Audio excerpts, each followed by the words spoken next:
এরপরে একেবারে আমাদের ভিতরে এক দিনে আলোচনা করতে পারবো।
বলেন সুবহানাল্লাহ। এবং সূরা বাকারার টোটাল অক্ষরের সংখ্যা হলো, টোটাল হুরুফের সংখ্যা হলো 25,500 বলেন সুবহানাল্লাহ। তাহলে আমরা সূরা বাকারার একটু পরিসংখ্যান পেয়ে গেলাম যে টোটাল শব্দ আছে 6,221টা, আর টোটাল অক্ষর আছে, হরফ আছে 25,500টি। এখন যদি কেউ পুরাতন কারিমে সূরা বাকারা থেকে তেলাওয়াত করে, অর্থাৎ সূরা বাকারা 15 থেকে 286 পর্যন্ত আয়াত যদি তেলাওয়াত করে, তাহলে কতগুলো সওয়াব পাবে? আসলে গবেষণার বিষয় হলো এই সূরা বাকারা যদি কেউ তেলাওয়াত করে, তাহলে তারা আমলনামায় আল্লাহ সুবহানাহু ওয়া তাআলা 2,55,000 সওয়াব তার আমলনামায় আল্লাহ সুবহানাহু ওয়া তাআলা দিয়ে দেবেন বলেন সুবহানাল্লাহ। যেহেতু আল্লাহর হাবিব বিশ্বনবী বলেছেন, মান ক্বারা হারফান মিন কিতাবিল্লাহি ফালাহু বিহি হাসানা, কেউ যদি আল্লাহর কোরআন থেকে একটা হরফ পাঠ করে, তার জন্য আল্লাহ সুবহানাহু ওয়া তাআলা রাসূল বলেছে তাকে একটা সওয়াব দেওয়া হয়। আর আল্লাহ রাব্বুল আলামিন আরো ঘোষণা দিলেন, ওয়াল আশরু ওয়াল হাসানা বিআশরি আমসালিহা, আর আমি একটা সওয়াবকে আরো 10 দিয়ে গুণ করে 10 করতে পারি। তার মানে 25,500 গুণ 10, তাহলে হয়ে যায় 2,55,000 সওয়াব।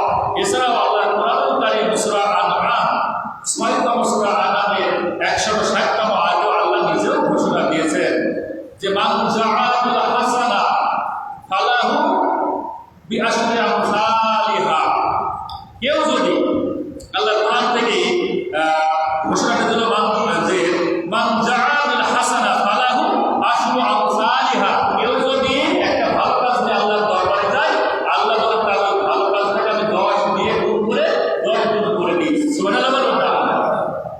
আল্লাহ রাব্বুল আলামিন বলেন, ওমান জাআ বিসাইয়্যা, ওমান জাআ বিসাইয়্যা আলা ইউসা ইল্লা বিল্লাহা ওয়া হুম লা ইউসলামুন।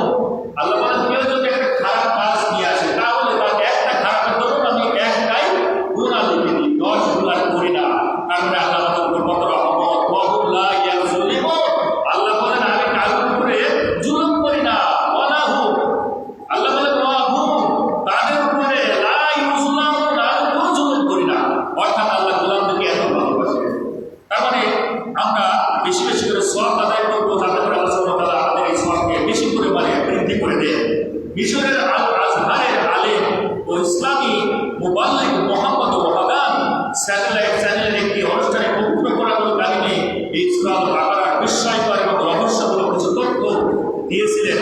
বলেছিলেন সূরা বাকারার মধ্যে 1000টা আছে আদেশমূলক কথা, বলেন সুবহানাল্লাহ। এই সূরা বাকারার মধ্যে আছে 1000 নিষেধমূলক কথা, বলেন সুবহানাল্লাহ।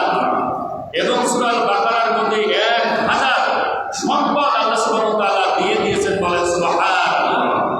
তার মানে আমরা বুঝতে পারলাম এই সূরা বাকারা কত ফজিলতপূর্ণ। আর সেই সূরা বাকারা আমি তথ্য আপনাদেরকে উপস্থাপন করতেছি। এই সূরা বাকারা ইসলামের দ্বিতীয় খলিফা মুসলিমের খলিফা ওমর ইবনুল খাত্তাব রাদিয়াল্লাহু তাআলা বর্ণনা করলেন। তিনি বললেন, আমি 12 বছর সময় লেগেছে এই সূরা বাকারা শিক্ষা গ্রহণ করার জন্য। সুবহানাল্লাহ। সূরা বাকারা তা মুখস্থ করতে, শিক্ষা গ্রহণ করতে ওমর রাদিয়াল্লাহু তাআলার সময় লেগেছে 12 বছর। 12 বছর পর ওমর ইবনুল খাত্তাব রাদিয়াল্লাহু তাআলা একটা উট নিয়ে আসলেন, জবাই করে গরিব মিসকিন মানুষদেরকে খাওয়া দিলেন আল্লাহর শুকরিয়া স্বরূপ। সূরা বাকারা মুখস্থ করার পর খুশিতে আনন্দে 12 বছর পর মুখস্থ হয়েছে। সেই ওমর ইবনুল খাত্তাবের সন্তান আব্দুল্লাহ ইবনে ওমর রাদিয়াল্লাহু তাআলা নিজেও বর্ণনা করলেন, এই সূরা বাকারা আমার মুখস্থ করতে, শিক্ষা গ্রহণ করতে সময় লেগেছে 8 বছর। সুবহানাল্লাহি ওয়া বিহামদিহি সুবহানাল্লাহিল আযীম। তার মানে বুঝতে পারছেন এই সূরা বাকারা কত গুরুত্বপূর্ণ।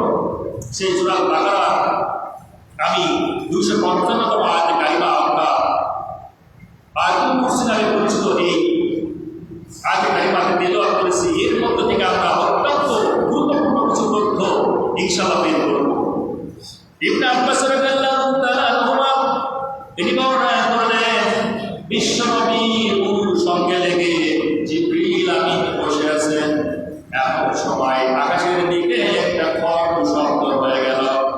বিশ্বনবী আকাশের দিকে তাকালেন, আকাশের একটা দরজা খুলে গেল, একজন ফেরেশতা অবতরণ হলো। জিবরিল আমিন বললেন, ইয়া নবী হে, এই মাত্র কেবল আকাশের এই দরজাটা খোলা হলো, কি করবে? কখনো এই দরজাটা খোলা হয় না। একজন ফেরেশতা ওই দরজা দিয়ে অবতীর্ণ হয়েছে আপনার কাছে। এই ফেরেশতা পৃথিবীর আর কখনো কোনো সময় অবতীর্ণ হয় নাই, এই প্রথম আপনার কাছেই অবতীর্ণ হয়েছে। হে নবী, এই যখন জিবরিল আমিন কথাগুলো বলতেছিলেন, আকাশ থেকে দরজা খুলেছে, ফেরেশতা অবতরণ হলেন, বিশ্বনবীকে সালাম দিলেন আর বললেন, হে মুহাম্মদ, হে আল্লাহর পয়গম্বর, আপনি সুসংবাদ গ্রহণ করুন। দুইটা যদি আপনি সুসংবাদ গ্রহণ করেন, জানি কি পূর্বে কোন নবী রাসূলকে দুইটা যদি দেওয়া হয় না। সিলাই বলেন আলহামদুলিল্লাহ। এক নাম্বার হলো, বুঝতে পারছেন না কি করা যায়? আমি সম্মানিত এই মসজিদের কমিটিকে বলবো, আপনারা এই বিশেষ করে এই সাউন্ড সিস্টেমটা ভালো করতে হবে। ভিতরে যেহেতু আমি কষ্ট করে রাসূলেরা অত্যন্ত গুরুত্বপূর্ণ কথা বলি, বাইরে কথা খুবই সুন্দর শোনা যায়, আমিও জানি, কিন্তু ওই দরজার কথা খুলে দেন, ওই জানালাটা খুলে দাও। ছোট ভাই, তুমি ওই জানালাটা খুলে দাও, এটা খুলে দাও।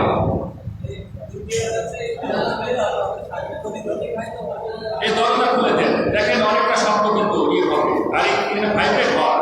আর একটা জিনিস হচ্ছে, এই যে মেহমানদের এই কথাগুলো ভাইব্রেট হয়, আমি যখন কথাগুলো বলি এটা আবার প্রতিফলিত হয়ে আবার ফিরে আসে, সব মিলে জমা কিছু হয়ে যায়। আর একটা জিনিস হচ্ছে, আপনাদের আমি অনেক মসজিদে কথা বলি, অনেক ভালো মাইক আছে, কিন্তু এই সাউন্ড সিস্টেমটা আপনার ভিতরে যে মাইক্রোফোনের যে সাউন্ড বক্স, এটা ভালো লাগবে। এই সাউন্ড বক্সটা তো ভালো না, কথাগুলো বললে একটা কসমস শব্দ হয় এবং বেশি কিন্তু ইয়ে হবে না, সাউন্ডলেস, মানে এমন একটা সুন্দর কথা বলতে ভালো লাগবে। এজন্য আমি মসজিদের আমি সভাপতি সহ সকলকে আহ্বান করবো, অন্তত মসজিদের ভিতরের সাউন্ড বক্সটা সিস্টেমটা ভালো করবেন ইনশাআল্লাহ। আমরা যেহেতু কষ্ট করে এই জুম্মার দিনে আসি, আমি জানি অনেক দূর থেকে মানুষ আসে, আমার কাছ থেকে এই তথ্যটা এসেছে যে অনেক দূর থেকে এই জুম্মার দিনে শুধুমাত্র এই কোরআনের কথাগুলো আমার মুখ দিয়ে বের হয়, এই কোরআনের আকর্ষণে কিন্তু আপনারা আসেন। এখন এই কথাগুলো যদি বুঝতে না পারেন, আমি অত্যন্ত কষ্ট পাবো, কারণ আমি খুব কষ্ট করে আসি, কষ্ট করে আপনাদেরকে এই এত গবেষণামূলক কথা শোনাই, এরপরে যদি বুঝতে না পারেন আমি খুব কষ্ট পাবো। এই জন্য আমি আহ্বান করবো, আর এই আলোচনা শেষে একটু স্মরণ করিয়ে দেবেন এই ব্যাপারে আমি কথা বলবো। আচ্ছা, একটু চুপ করেন। আচ্ছা, এখন কি একটু কথা বোঝা যায়? এখন কথা বোঝা যায় একটু, এই মাইক এখন কথা বোঝা যায়, একটু বোঝা যাচ্ছে কথা? এখন বোঝা যায়, বোঝা যাচ্ছে। যে কথা আসতেছিলাম, আল্লাহ রাব্বুল আলামিনের কাছে ফেরেশতা বললেন, মুহাম্মদ রাসূলুল্লাহ সাল্লাল্লাহু আলাইহি ওয়াসাল্লামের কাছে ফেরেশতা বলতেছেন যে, হে মুহাম্মদ, হে আল্লাহর পয়গম্বর, একটু কমিয়ে দেন তো সাউন্ডটা, একটু কমায় দেন। হ্যাঁ, একটু কমায় দেন তো। এবার বোঝা যাচ্ছে কথা? এবার মনে হয় বোঝা যাচ্ছে। হ্যাঁ, এবার কমায় দেন। এই সাউন্ডটা আসলে বেশি হয়ে গেলে আর ই হয়, আর মাইক্রোফোনটা যাই হোক আপনারই ততই নেই। মাইক তো থাকবি, মাইকটা হচ্ছে আপনাদের চেয়ে বিশেষ করে মহিলাদের উপকার অনেক বেশি হয়। আপনি যে জায়গায় বসবাস করবেন, আপনি ওই জায়গাটা তো পাক রাখা দরকার। আপনি খাবেন, তার সঙ্গে ঘুমাবেন, তার আপনি সব কিছু ব্যবহার করতেছেন, সেই মহিলারা যদি ইসলাম সম্পর্কে অর্থ থাকে তাহলে তো আপনার জন্য ক্ষতি, ঠিক কিনা? কারণ ওদেরকে আগে কি করতে হবে? শিক্ষিত করতে হবে, তাহলে জাতি শিক্ষিত হবে। নেপোলিয়ান যদিও একজন বিধর্মী, একটা কথা ছিল if you give me a good mother, if you give me a good mother, যদি তুমি আমার একটা মা দাও, I shall give you a good nation, আমি তোমার একটা জাতি উপহার দেব। কি কথা দেখছেন? তুমি আমার একটা শিক্ষিত যদি মা দাও, if you give me a good mother, a good education mother, একটা ভালো শিক্ষিত যদি মা তুমি আমাকে দিতে পারো, আমি পুরো একটা জাতি উপহার দিতে পারি। এই জন্য ইসলামে মহিলাদের ক্ষেত্রে 50-50 অবদান আছে, ঠিক কিনা? এই জন্য তাদের কথাগুলো শুনতে হবে। আর আমার মনে এখন থেকে বোঝা যাচ্ছে না, একটু বোঝা যাচ্ছে, আলহামদুলিল্লাহ।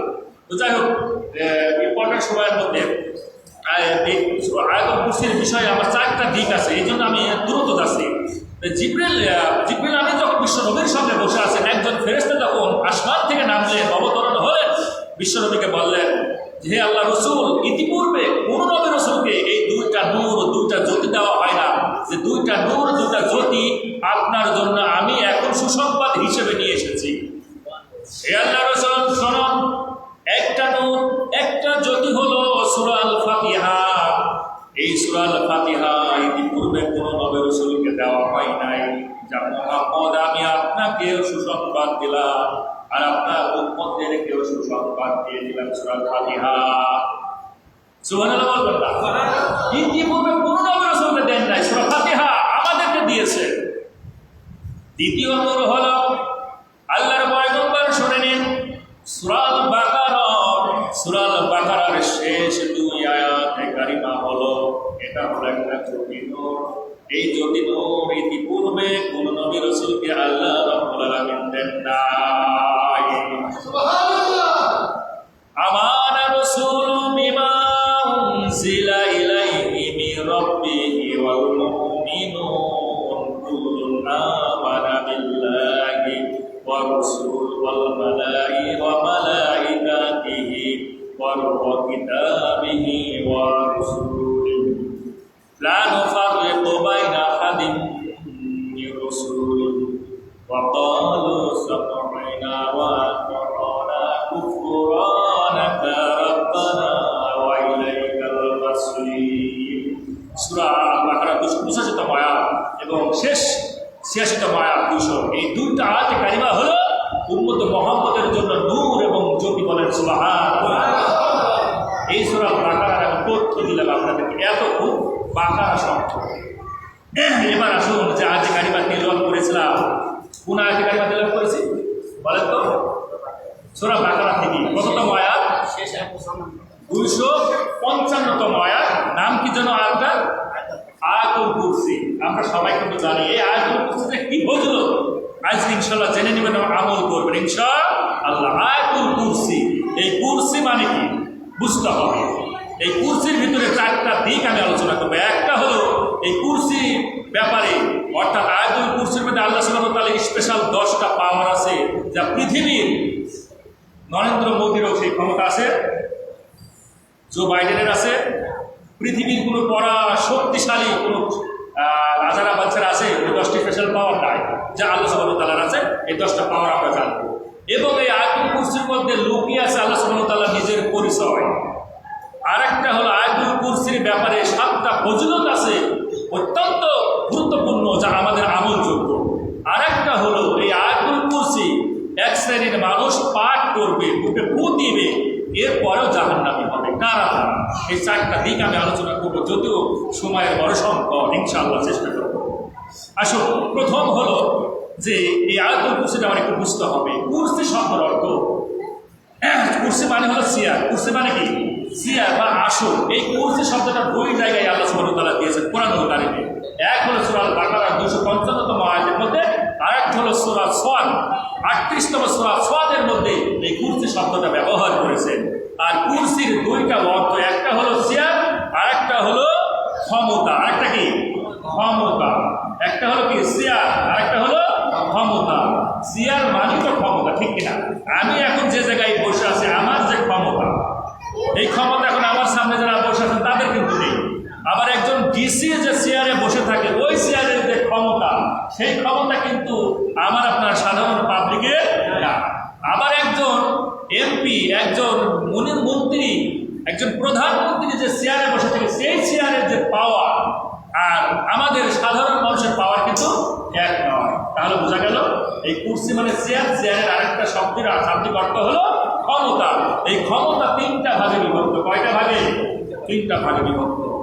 এক নাম্বার হলো যে আইন বিভাগ কার হবে?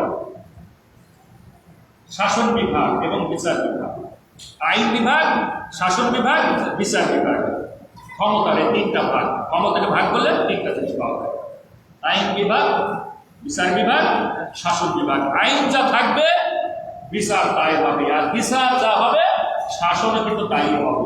আর শাসন যদি হয়ে যায় আমরাও কিন্তু একেবারে শুদ্ধি হয়ে যাবো, ঠিক কিনা? আর যদি আইন যদি থাকলো কিন্তু আইন প্রয়োগ হলো না, বিচারও একেবারে লুজ হয়ে গেল, শাসন কিন্তু হবে না। এই যে ইদানিং ঘটনা, ঢাকা ইউনিভার্সিটির একটা ঘটনা, এই যে রিসেন্টলি ঘটেছে, তোফাজ্জল হোসেন কোনো একজনের নাম, একজন ভারসাম্যহীন একটা মানুষ ঢাকা বিশ্ববিদ্যালয়ের আঙিনায় ঢুকেছে। আর ঢাকা বিশ্ববিদ্যালয়ের কিছু ছাত্র সে মনে করেছে যে এই হচ্ছে চোর, এই বলে ওই ছেলেটাকে ধরে নিয়ে গিয়ে রাতে ভাত খাওয়াইছে, এরপরে পিটায় এখানে মেরে ফেলেছে। দেখেন, আমার তো মনে হয় এই পৃথিবীর প্রায় বাংলাদেশের মধ্যে সবচেয়ে যে সর্বোচ্চ বিদ্যাপীঠ, এই বিদ্যাপীঠের নাম কি? ঢাকা ইউনিভার্সিটি। এই ব্যাপারে কোনো সন্দেহ আছে? ঢাকা ইউনিভার্সিটি তো সর্বোচ্চ বিদ্যাপীঠ। এই জায়গাতে সবচেয়ে মেধাবী ছাত্রগুলো তো যায়। আল্লাহ সুবহানাহু ওয়া তাআলা এদের ভিতরে কি মেধা দিয়েছে যে একটা ছেলেকে ভাত খাওয়ানোর পর পিটায় মেরে ফেলেছে? রিসেন্টলি ঘটনা, ছেলে ঘটনা, অথচ ওই ছেলেটা ছিল ভারসাম্য। আমার তো মনে হয় যে এই তোফাজ্জল হোসেন যাকে মেরেছে এ ভারসাম্য না, যারা মেরেছে এরাই হলো ভারসাম্যহীন ছাত্র, ঠিক কিনা? আমি নিন্দা জানাই এদেরকে। এই মিডিয়ার জগতে সব জায়গায় কথাগুলো পৌঁছাচ্ছে, এই ছাত্রদেরকে আমি নিন্দা জানাই যারা এই ধরনের অপকর্ম করে। তোমরা ছাত্র, তোমাদের নৈতিক শিক্ষা অর্জন করতে হবে। আর নৈতিক শিক্ষা যদি অর্জন করতে চাও, সকাল বিকাল এর কোনো বিকল্প না। পৃথিবীর মধ্যে যদি নিজেকে সভ্যতায় আনতে হয় তাহলে কোরআনুল কারীমের বিকল্প কিছু নেই। এই সিলেবাস আমাদেরকে গ্রহণ করা লাগবে। এই সিলেবাস বিহীন আমরা যত ঢাকা ভার্সিটি বলেন, আর অক্সফোর্ড ইউনিভার্সিটি বলেন, মিউনিক ইউনিভার্সিটি বলেন না কেন, আপনার যত পৃথিবীর নামে দামে বিশ্ববিদ্যালয় থেকে পড়াশোনা করে আসেন না কেন, আপনাকে কিন্তু সভ্যতা দিতে পারবে না, নৈতিক শিক্ষা দিতে পারবে না। যদি দেয় এই কোরআনুল কারীমই দিবে। তো দেখেন, যে কথা বলতেছিলাম, এই ক্ষমতা তিনটা ভাগে বিভক্ত। এই কুরসি শব্দের অর্থ ক্ষমতা, আর এই একমাত্র এই তিনটা ক্ষমতার মালিক কি?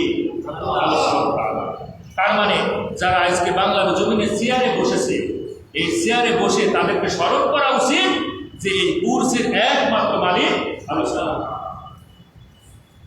কুল্লু মান আলাইহা ফানিউ ওয়া ইয়াবকা ওয়াজহু রাব্বিকা যুল জালালি ওয়াল ইকরাম। সূরা আর-রহমান 55তম সূরা রহমানের 26-27তম আয়াতে কারিমার মধ্যে আল্লাহ বলেন, এই তামাম দুনিয়া সবাই ধ্বংসশীল, কিন্তু আমি রব একমাত্র ধ্বংস হব না।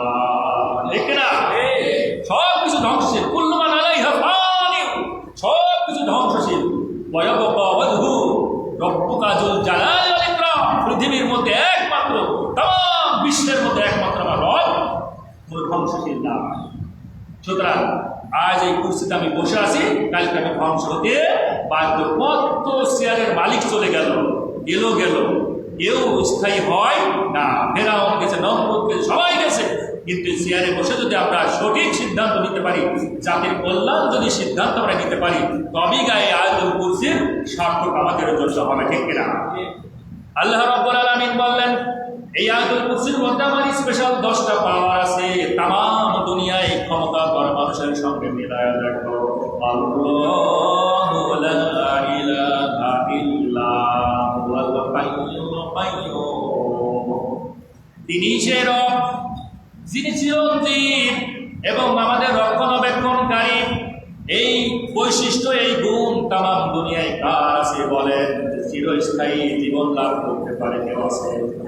আল্লাহ নিজে বললেন, আল্লাহু লা ইলাহা ইল্লা হুয়াল হাইয়ুল কাইয়্যুম, তিনি রক্ষণাবেক্ষণ করে।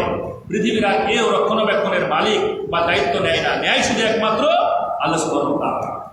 লা তাখুযুহু সিনাতুন ওয়া লা নাওম,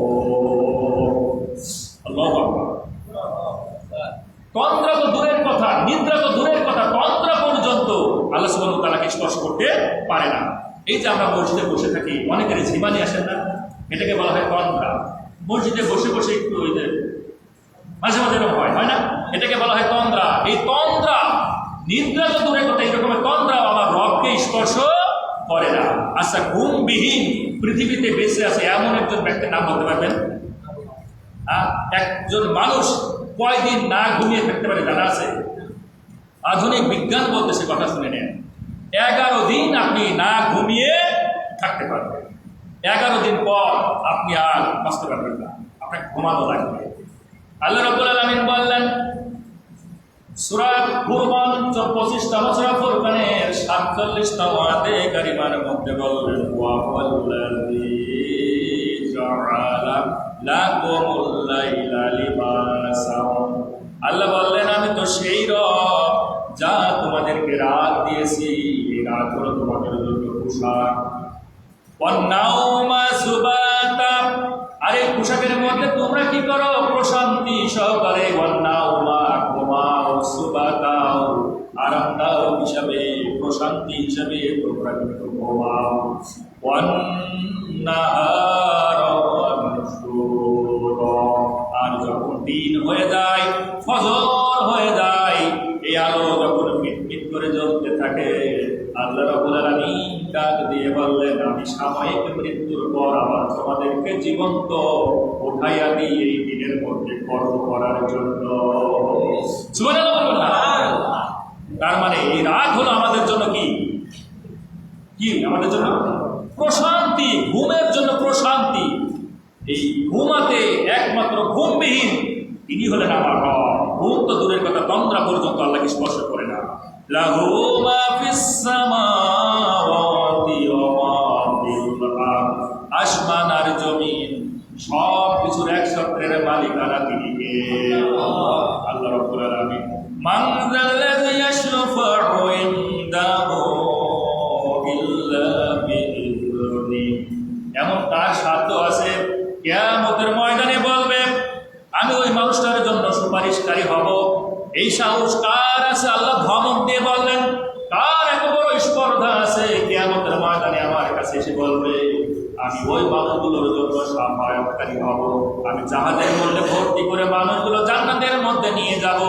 এই সাহস, এই স্পর্ধা কার আছে বলেন? তবে এক শ্রেণীর মানুষের আছে, বলেন তো কারা? তারা পীর বুজুর্গ, এরা বলে কোনো টেনশন করো না, খালি মরতে দেরি, তোমার কবরের সাওয়ালের জবাব দিয়ে রাখবে, টেনশন করো না, you have no tension, just you die, I shall enter into grave and I shall give your all answer of angels, যারা ফেরেশতাদের সব জবাব আমি দিয়ে দেবো, নো টেনশন, ডু গুডলি, কোনো টেনশন নেই, তাহলে আমার মুরিদ হয়ে যাও। আর মাঝে মাঝে একটু হাত দিয়ে নিয়ে এসে আমার কাছে ওই কলবের পরিষ্কারের জন্য খালি দিয়ে দিবা, আর আমি কলবের মধ্যে ধাক্কা দিয়ে পরিষ্কার করে দিব। আছে না এরকম পীর? আছে না বাংলাদেশে? এই পরিসংখ্যানে দেখা গেছে গত বছর এই পরিসংখ্যান পেয়েছিলাম 1.5 লক্ষ পীর আছে বাংলাদেশে। কত লক্ষ? 1.5 লক্ষ। হক্কানি পীর আল্লাহ ভালো জানে কয়জন আছে। তবে হক্কানি যারা পীর মাশায়েখ, তাদের ডান হাতে থাকবে আল্লাহর ঝান্ডা, অর্থাৎ জিহাদি ঝান্ডা, আর বাম হাতে থাকবে আল্লাহর এই কিতাব। বলেন সুবহানাল্লাহ। এরাই হলো আল্লাহ সুবহানাহু ওয়া তাআলা একেবারে খাঁটি পীর মাশায়েখ। যেমন ছিল হযরত শাহজালাল রাহমাতুল্লাহ আলাইহি, যার নাম শুনে গুরু গোবিন্দ তার প্রসাদ ছেড়ে দিয়ে পালিয়ে গিয়েছিল, ঠিক কিনা? খান জাহান আলী, এইসব ছিল আল্লাহ সুবহানাহু ওয়া তাআলার অরিজিনাল একেবারে পীর মাশায়েখ। আর বর্তমানে তো খালি আসন নিয়ে খানকায় বসে বসে খালি হুম আল্লাহ করে থাকে। আমি মাঝে মাঝে কিছু শব্দ শুনতে পাই, এই রকমের আমি জিকির কখনো শুনি নাই। এ আবার কোন জিকির বলে তো? এই জিকিরটা আমার কানে ভাসে, আমি বাসা থেকে শুনতে পাই যে এটা কোনো জিকির হলো? জিকিরের 4টা শব্দ। কয়টা?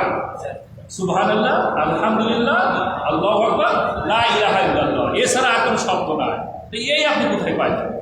এই জন্য সম্মানিত আমার মুসলিম একটা কুরআন আর আল্লাহ রাসূলের আদর্শ, এই দুটা জিনিস ধরে থাকবেন, পৃথিবীর আর কাউকে লাগবে না, জান্নাতে চলে যাবেন ইনশাআল্লাহ।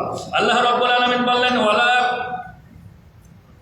লা ইয়ালামু মা বাইনা আইদিহিম ওয়া মা খালফাহুম, আল্লাহ সামনেও যা দেখেন পেছনেও তাই দেখেন। আমার অতীত বর্তমান ভবিষ্যৎ সব কিছু পুঙ্খানুপুঙ্খ রূপে দেখেন আমার আল্লাহ। পৃথিবীর কারোর ক্ষমতা নাই আপনার 1 মিনিট পরে কি হবে আপনারা কিন্তু জানেন না। আল্লাহ রাব্বুল আলামিন জানে আপনি জান্নাতি না জাহান্নামী, আপনার ভবিষ্যৎ কি লেখা আছে, অতীতে কি লেখা ছিল, সব কিছু জানে আমার রব। ওয়ালা ইউহিতুনা বিশাইইন মিন ইলমিহি ইল্লা বিমা শাআ। আল্লাহ রাব্বুল আলামিন বললেন, আমি যাকে যতটুকু জ্ঞান দিব সেই ততটুকু জ্ঞান পাবে, এর বাইরে সে কমও পাবে না বেশিও পাবে না। এই জ্ঞান আমাদেরকে দেওয়ার পর আমাদেরকে নার্সিং করা লাগবে, এই কোরআন কারীম নিয়ে গবেষণা করা লাগবে, অবশ্যই আমাদের জ্ঞান একেবারে সতেজ হয়ে যাবে। ওয়াসিয়া কুরসিয়ুহুস সামাওয়াতি ওয়াল আরদ। আল্লাহর যে কুরসি আরশে আজিমে আছেন, এই কুরসি থেকে তামাম দুনিয়া আসমান সব কিছু পরিবেষ্টন করে আছেন কে? আল্লাহ রাব্বুল আলামিন। ওয়ালা ইয়াউদুহু হিফযুহুমা। তিনি সেই রব, এই সব কিছু পরিচালনা করতে আমার আল্লাহ ক্লান্তি বোধ করেন না, ক্লান্ত হয় না। আমরা তো সকাল থেকে একটু পরিশ্রম করলে বিকেল বেলা ক্লান্ত হয়ে যায়, আমার রবের কোনো ক্লান্তি স্পর্শ করতে পারে না। ওয়াহুয়াল আলিয়্যুল আযীম। এই কারণে তিনি হলেন সবচেয়ে বড়, সবচেয়ে মর্যাদাবান এবং সবচেয়ে প্রতাপশালী, ঠিক না? এ হলো 10টি স্পেশাল পাওয়ার। তাম দুনিয়া যদি তন্ন তন্ন করে খোঁজেন, পৃথিবীর কোনো পরাশক্তিশালী রাজার পক্ষে সম্ভব নয় এই ক্ষমতাগুলো অর্জন করা। আল্লাহ বলেন আয়াতুল কুরসির মধ্যে আমার স্পেশাল পরিচয় তোমরা খুঁজে পাবা। আল্লাহু আলিফ লাম লাম হা, এই 4টা হরফের বিনিময়ে আল্লাহ। আল্লাহ দিয়ে আপনি আল্লাহর পরিচয় পাবেন। আল্লাহু লা ইলাহা ইল্লাল্লাহ হুয়াল হাইয়ুল কাইয়্যুম। আবার আল্লাহ শব্দের যদি আলিফ বাদ দিয়ে দেন তবে থাকে কি? আলিফ যদি বাদ দিয়ে দেন লিল্লাহ শব্দ থাকে। আল্লাহ রাব্বুল আলামিন বললেন লিল্লাহ দিয়ে বুঝলে তুমি আমার পরিচয় পাবা। লিল্লাহি মা ফিস সামাওয়াতি ওয়া মা ফিল আরদ ওয়া ইন তুবদু মা ফি আনফুসিকুম আও তুখফুহু ইউহাসিবুকুম বিল্লাহ ওয়া ইয়াগফিরু লিমান ইয়াশাউ ওয়া ইউআযযিবু মান ইয়াশাউ ওয়াল্লাহু আলা কুল্লি শাইইন কাদির। আল্লাহ বললেন লিল্লাহি দিয়ে আমার পরিচয় আবার বুঝে সূরা আল বাকারা 284তম আয়াত। আল্লাহ বলেন আর একটা শব্দ, আর একটা হরফ বাদ দিয়ে দাও, তাহলে কি থাকে? আলিফ বাদ দিলাম, লাম বাদ দিলাম, এবার যদি আর একটা শব্দ থাকে সেটা হলো লাহু। আল্লাহ বলেন লাহু দিয়েও তোমরা আমার পরিচয় খুঁজে পাবা। লাহু মা ফিস সামাওয়াতি ওয়াল আরদ ইউহয়ি ওয়া ইউমীত ওয়া হুয়া আলা কুল্লি শাইইন কাদির। সূরা হাশর 49তম 50তম সূরা হাশরের 2তম আয়াত। আল্লাহ বলেন জীবনের মালিক আমি, ইউহয়ি ওয়া ইউমীত, আর তোমার মৃত্যু দাতা আমি আল্লাহ রাব্বুল আলামিন। এবার যদি আপনারা লামটাও বাদ দিয়ে দেন থাকে কি? শুধু হু থাকে, হা থাকে। আল্লাহ বলেন এই হু দিয়েও তোমরা কিন্তু আমার পরিচয় খুঁজে পাবা। কুল ইয়া ইবাদিয়াল্লাযীনা আসরাফু আলা আনফুসিহিম লা তাকনাতু মির রাহমাতিল্লাহ ইন্নাল্লাহা ইয়াগফিরুয যুনুবা জামিআ ইন্নাহু হুয়াল গফুরুর রহিম। আল্লাহ ডাক দিয়ে বললেন পৃথিবীর মধ্যে তোমরা যত রকমের গুনাহ করো কোনো টেনশন করো না, যত রকমের পাপ করো, অন্যায় করো, যত রকমের তোমরা জীবনে পাপ করেছো, ও পৃথিবীর গোলাম, নবীকে বললেন নবী এদের জন্য সুসংবাদ দিয়ে দেন। ইয়া ইবাদিয়াল্লাযীনা আসরাফু আলা আনফুসিহিম, তার জীবনের উপর যত গুনাহ করেছে, লা তাকনাতু মির রাহমাতিল্লাহ, আমি রবের নিয়ামত থেকে যেন এই বান্দাগুলো নিরাশ না হয়ে যায়। সুতরাং যারা অতীতকালে নামাজ আদায় করেন নাই কোনো টেনশন করেন না, আজকে তওবা করে আজকে এই জুম্মার দিনে আপনি এই শিক্ষা নেন, রব যতদিন বাঁচবো আমি আর নামাজ ত্যাগ করবো না, যতদিন বাঁচবো সুদের সঙ্গে জড়িত আর থাকবো না, যতদিন তা বাঁচবো ঘুষের সঙ্গে জড়িত থাকবো না। রব ওকে জীবনে যা করেছি তুমি ক্ষমা করে দাও, যেহেতু আমার রব ঘোষণা দিলেন লা তাকনাতু মির রাহমাতিল্লাহ, আমার রহমত থেকে নিরাশ হয় না। ইন্নাল্লাহা ইয়াগফিরুয যুনুবা জামিয়া, আমি তোমার জীবনের ছোট বড় হাতে পায়ে নখের চোখের কবিরা সগীরা সব গুনাহ খাতা আমি একেবারে মুছে দিব, সব মুছে দিব, টেনশন করো না। অতীত জীবনে যা হয়ে গেছে হয়ে গেছে। আজকে এই জুম্মা থেকে আপনার এই প্রতিজ্ঞা নেন যে আল্লাহ আমরা যা করেছি আর পাপ করবো না, একেবারে তোমার মসজিদ ত্যাগ করবো না, নামাজ ত্যাগ করবো না, ভালো ভালো হক কাজ আমরা ত্যাগ করবো না। ইন্নাহু ওয়াল গফুরুর রহিম, এই হু দিয়ে আল্লাহ বললেন ইন্নাহু ওয়াল গফুরুর রহিম, আমি হলাম রহমান আর আমি হলাম গফুর। আল্লাহ সুবহানাহু ওয়া তাআলা এখানে দেখেন একটা জিনিস বোঝেন যে আল্লাহ কেন গফুর শব্দটা প্রথমে দিলেন, এরপরে রহিম শব্দটা কেন দিলেন। রহিম হলেন পরকালের জন্য স্পেশাল, রহমান আর রহিম আমরা সব ফাতিহা পাঠ করি না, এই রহমান হলো দুনিয়ার জন্য, এই রহমান তিনি কাফেরদের জন্য, রহমান তিনি বৌদ্ধদের জন্য, রহমান তিনি খ্রিস্টানদের জন্য, রহমান তিনি ইহুদিদের জন্য, রহমান হলো পৃথিবীর মধ্যে 4300 ধর্মের মানুষ আছে পৃথিবীর মধ্যে, যদিও 4299টি ধর্ম বাতিল, একমাত্র ইসলাম আল্লাহ সুবহানাহু ওয়া তাআলার পছন্দনীয়। এরপরেও আল্লাহ বলেন সকল স্তরের মানুষের জন্য আমি হলাম রহমান, বলেন সুবহানাল্লাহ। যদি বৃষ্টি শুরু হয়ে যায় শুধু কি মুসলমানের ঘরে বৃষ্টি হয়? বলেন তো, আপনি পৃথিবীতে দেখাতে পারবেন যে কোনো ইহুদি না খেয়ে মারা গেছে? বরং আমাদের সেই ইহুদিদের সম্পদ বেশি, ঠিক কিনা? খ্রিস্টানদের সম্পদের কোনো অভাব নেই। এই কারণে আল্লাহ হলেন পৃথিবীর জন্য রহমান, কিন্তু মরণের পর আল্লাহ বলেন ইন্নাহু ওয়াল গফুরুর রহিম, আমি মৃত্যুর পর অর্থাৎ মৃত্যুর আগে আমি গফুর হব, বান্দার সমস্ত গুনাহ খাতাগুলো মুছে দিব, এরপরে মৃত্যুর পর আমি তার জন্য হয়ে যাব রহিম, বলেন সুবহানাল্লাহ।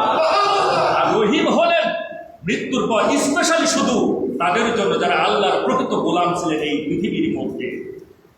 বোঝা গেল রহমান আর রহিম আমরা সূরা ফাতিহায় পাঠ করি, তার মানে আল্লাহ সুবহানাহু ওয়া তাআলার পরিচয় কিন্তু আমরা পেয়ে গেলাম। এবার আসুন এই সূরা আল বাকারার 255তম আয়াতুল কুরসির মধ্যে কি ফজিলত আছে।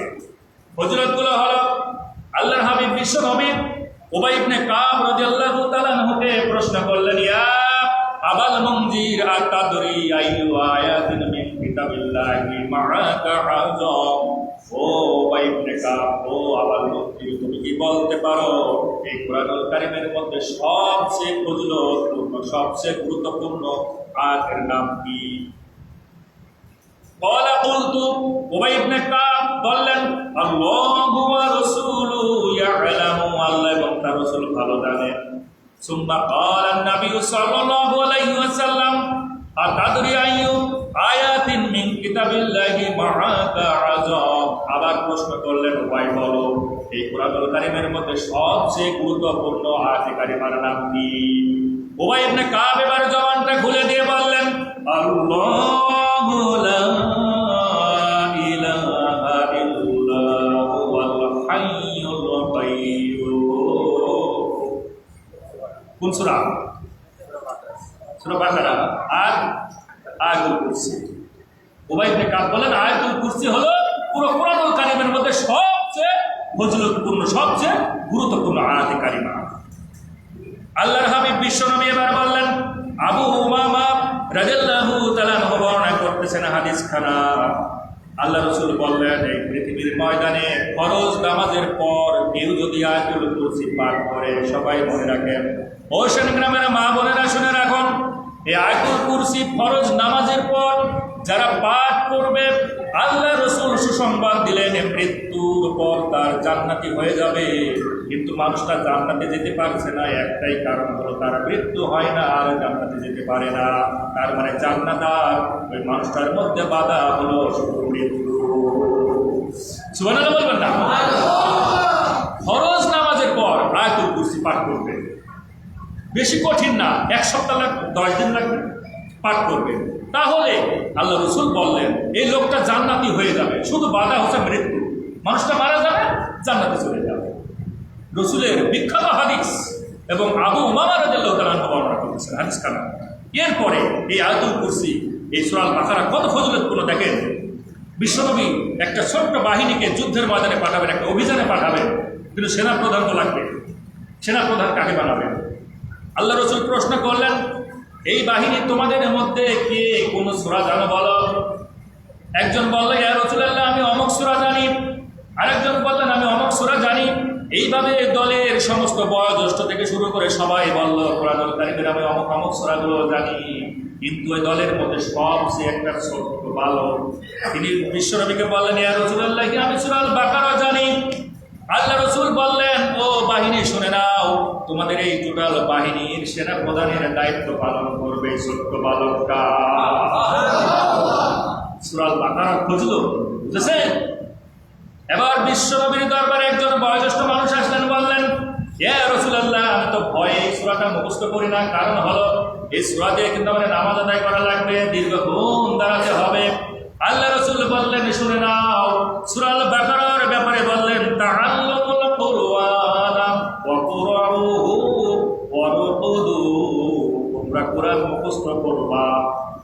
তাআল্লামুল কুরআন, তোমরা কোরআন মুখস্থ করবা। ওয়ারকুদু, আর কোরআন তেলাওয়াত করবা। ওয়ারকুদু, আর দাঁড়ায়া দাঁড়ায়া রাতের বেলায় নামাজে কোরআনকে সাথে দিবা। তার মানে কোরআনুল কারীম থেকে সূরা আল বাকারা তেলাওয়াত করবা।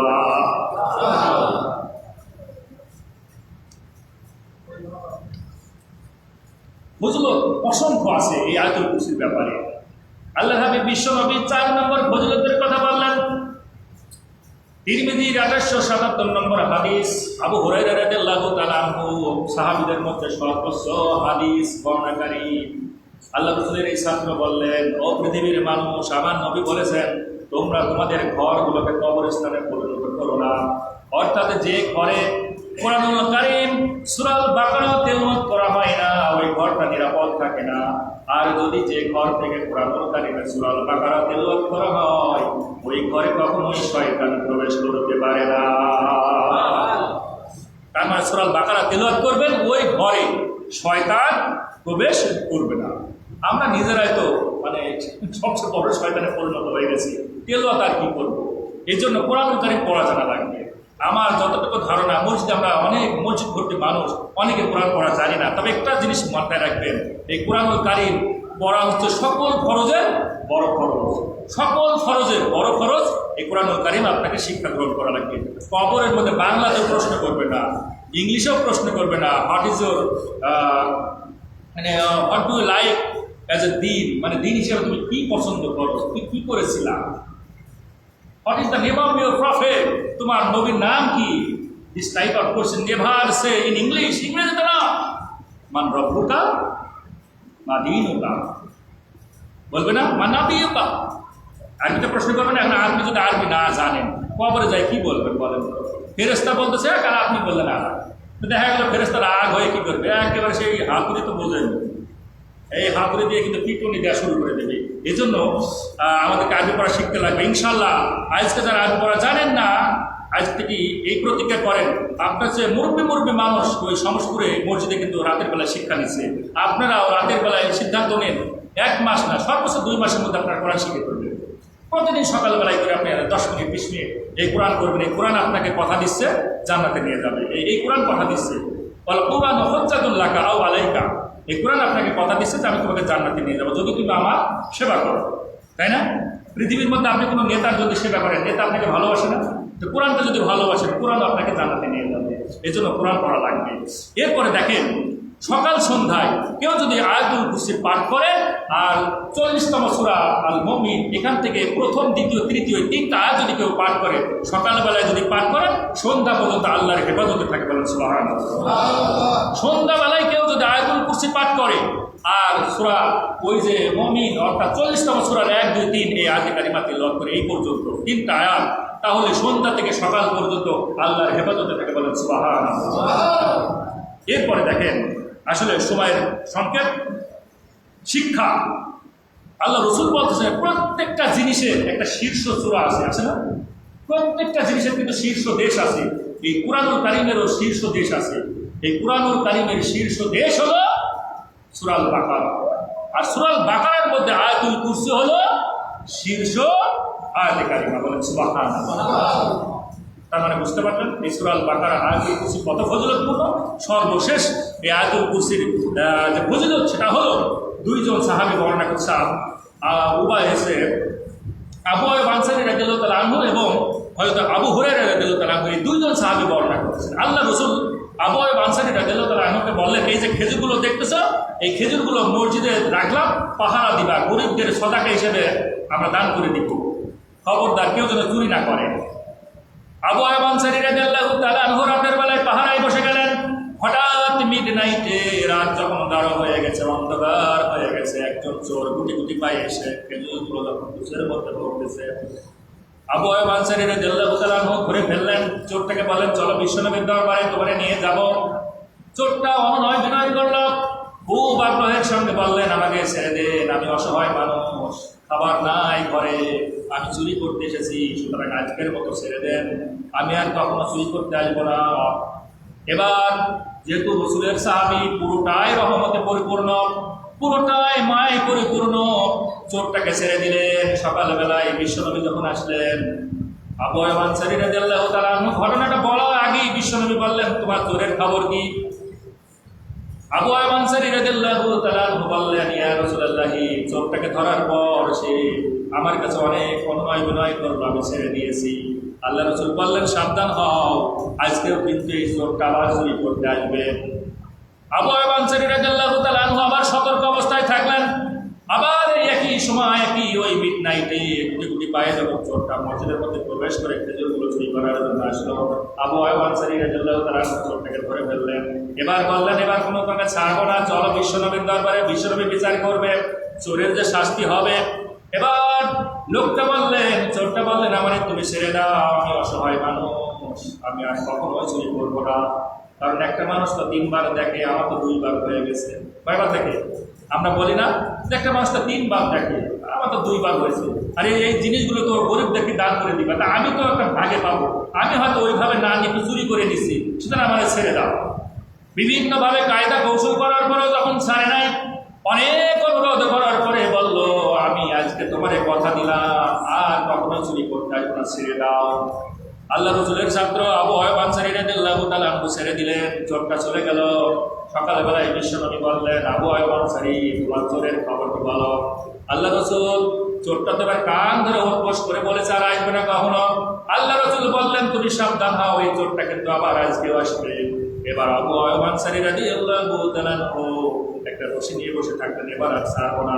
ঠিক একই টাইম, মধ্যরাতে, মধ্যরজনীর সময় চোরটা গুটি গুটি পায়ে এসে যখন আবার খেজুরগুলো চুরি করতে আসলেন, আবু আইয়ুব আনসারী রাদিয়াল্লাহু তাআলা আনহু বেঁধে ফেললেন, খুঁটির সঙ্গে বেঁধে বললেন, আজকে তোমার বিচার হবে, আজ রাত পর্যন্ত তুমি বাধা থাকবা, সকালবেলায় বিশ্বনবী আসবে, বিচার করবে। এবার চোরটা চিন্তা করলো, আজকে তো আর ছাড়বে না, যেহেতু 2 বার ঘটনা ঘটেই গিয়েছে, 3 বারের বেলায় আমি ধরা পড়েছি, আমারে তো ছাড়বে না। তার মানে চোরটা এবার বললো, আমি তোমার একটা বুদ্ধি শিখিয়ে দিব, তুমি যদি এই বুদ্ধিটা গ্রহণ করো লাভবান হবা। এই যে তুমি রাত জেগে জেগে এই খেজুরগুলো পাহারা দিচ্ছ, তুমি যদি আমি একটা দোয়া শিখায় দিব, এমন একটা কথা শিখা দিব, এই কথাটা যদি তুমি বলো, পৃথিবীর কেউ এই জিনিস চুরি করতে পারবে না। আবু আইয়ুব আনসারী রাদিয়াল্লাহু তাআলা আনহু চিন্তা করলেন, চমৎকার বুদ্ধি, চমৎকার কথা, ঠিক আছে, তুমি যদি আমার শিক্ষা দাও, আমি তোমার ছেড়ে দিব। আবু আইয়ুব আনসারী রাদিয়াল্লাহু তাআলা আনহুকে চোরটা বললেন, শোনো, তুমি যদি সূরা আল বাকারার এই 255তম আয়াতে কারিমা আয়াতুল কুরসি একবার পাঠ করে ঘুম দিয়ে চলে দাও, তামাম দুনিয়ার কোনো চোর এই ঘরে এসে কোনো জিনিস চুরি করতে পারবে না। চোরটাকে ছেড়ে দিলেন। সকালবেলায় বিশ্বনবী আসলেন, আবু আইয়ুব আনসারী রাদিয়াল্লাহু তাআলা আনহুকে জিজ্ঞাসা করলেন, তোমার চোরের খবর কি? বলল, চোরের খবর হলো, আমি ছেড়ে দিয়েছি, আমার একটা দোয়া শিখায় দিয়েছেন। দোয়াটা কি? দোয়াটা হলো আয়াতুল কুরসি। আল্লাহ রাসূল বললেন, তুমি কি জানো ওই চোরটা কে ছিল? আল্লাহ রাসূলের ছাত্র বললেন, না, আমি জানি না। তিনি বললেন, এটা হলো ইবলিস। এটার নাম কি? ইবলিস। ইবলিস শিক্ষা দিয়েছে আয়াতুল কুরসি। সুতরাং আপনারাও যদি জমিতে এই আয়াতুল কুরসি পাঠ করে ফু দিয়ে আসেন, আপনার জমিতে কোনো ফসল কেউ চুরি করতে পারবে না। এই আকীদা, এই বিশ্বাস মনের মধ্যে থাকা লাগবে। এই জন্য আয়াতুল কুরসির ব্যাপারে আরো চমৎকার তথ্য ছিল। ইনশাআল্লাহ হয়তো আমার সময় নেই, এমনি সময় পার হচ্ছে, ক্ষমার দৃষ্টিতে দেখবেন। আল্লাহ রাব্বুল আলামিন এই আয়াতুল কুরসি থেকে আমাদের এই আমলগুলো করার তৌফিক দান করুক, আমরা যেন বেশি বেশি আমল করতে পারি। ওয়া মা তৌফিক ইল্লা বিল্লাহ। সবাই বলেন আমিন। শুনুন ভাই।